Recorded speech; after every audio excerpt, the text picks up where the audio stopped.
Hey there, All Voices community. This is Kathy Jacobs sitting in the Las Vegas airport Sunday evening, getting ready to do one last interview. I'm squeezing one in at the last moment. Hey, this is my guest, Rob, whose last name I can't remember. So Rob. RobbVaules. RobbVaules. Valls. V. Valls. Yeah. Rob is just finishing up with PodCamp, just like I was. Yes. And he's from Idaho. Coeur d'Alene. Coeur d'Alene. Yes. And he's here to talk to us and give us the newbie kind of perspective. So let's start with, tell us what you do. Right now I work for a teleradiology company in Coeur d'Alene, Idaho. And that's a really fancy way of saying we read the radiology studies using the internet for hospitals all over the United States. Okay. And prior to that, I was a writer. And what would you like to be doing? I would like to be a writer again. Writer of what? Pretty much anything. I've written magazine articles, blogs, any content I can, and I enjoy it a great deal. And so my goal for coming to this show was to see, what was available, what the technologies were, and really what the mindset was, and what other people were doing, and see if I could get some inspiration of what road to take me down. Okay. What's the best piece of advice you got all weekend? Write. Just write. Okay. Just keep writing, and everything will fall into place. If you're true and you give yourself a schedule and say that you're going to update the content in your blog on a continual basis, be that, if you're going to set it as once a week, then be once a week. If you're going to do it 3 times a week, do it 3 times a week, whatever. If you're going to do it 10 times a day, as some people do, then do it 10 times a day. But be consistent, create the content, and then work on getting an audience to hear you out. It's going to be 9 months, it's going to be a year before you get any discernible, weight, girth behind what you're doing and getting people to respond to you. But that's the startup. That's what you have to do. I mean, I started a blog in 2002, in July of 2002, and it was really a way of communicating with people that I knew about my son. My son is a preemie, was born 1 pound 4 ounce, and 12 inches long. He was 3 months early, 3.5 months early. And instead of calling and emailing people, a lot of people that I knew, I just heard about this thing in a magazine called Blogger, created an account for myself, and started writing about what was going on. There was actually, prior to me getting the blogging, there was a Care Bridge. Oh, yeah, I know people who've used Care Bridge. Yeah, I used Care Bridge, but the problem with Care Bridge, at least at the time, mind you, 2002, I don't know what they do today, you were limited to 3 pictures. Right.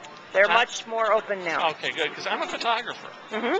And growing up, my father, one of the many things my father did is he ran a photography studio. He owned a photography studio. So I've got that bug in me. So I had to do more than that. And I mean, on my Flickr page, which is Infobahn, is my handle.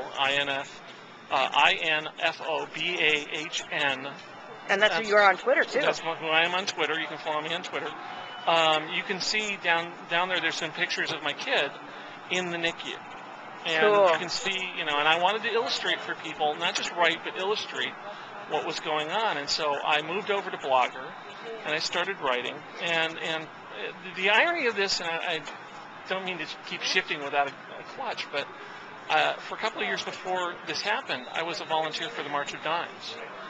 And I did communications work for the March of Dimes in Minnesota, and our goal of the March of Dimes is to prevent premature birth and birth defects. And now here you were, and here trying to raise one. My kid is not only 1 pound 4 ounce, but he's got a couple of birth defects, and eventually would develop a vision issue as well. And so here I am, writing about this, and then the people at the March of Dimes picked up on it. And the people at National March of Dimes picked up on it, and I had at least 500 people a day reading me on a constant basis for the 106 days we were in the neonatal intensive care unit, and then we had issues thereafter, and I would write about them. My son to date has had probably about 9 or 10 surgeries. Mm-hmm. for different things, and he's a happy, healthy kid, as you will see if you see the pictures on your Flickr. My Flickr. But he still has a couple of issues. He's a kindergartner now.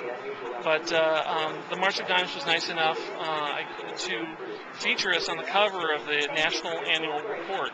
Mm-hmm. And we have been in the past. We've been one of their ambassador families. Cool. So that's kind of how I got into that part. But here's the issue. I was writing so intensely about a very emotional point in my life that burnout was obvious. Boom. Right. Yeah. I went off. And there was a point where I just couldn't write about it anymore. Matter of fact, to this point, I every once in a while I'll go back and read what I wrote. And I probably have a total of about 50, 60,000 words that I've written on this time period. And I can't read it anymore because it's just so emotional. But the fact is, there's an upside. I have a healthy kid, a happy kid, and I've helped other people by communicating this. Fast forward to today, I know now what I want to do again because I was a marketing writer and a writer at the time, and I want to get back to that. And so I'm here now to figure out what my motivation is going to be, what roads I have to take down, what technologies I have to use. To get back into this space, and I've been using Twitter for about a year and a half, and I've Flickr for a while. I'm a geek, I admit it. I used my first computer in 1971, but it's not, you can't just jump into it. It's a whole different technology space than programming or video or anything like that. So. I came here just with an open mind, just to figure out who the vendors were and who the people that could help me along that way. Well, thanks for sharing with us. I really appreciate it. Say bye. Bye.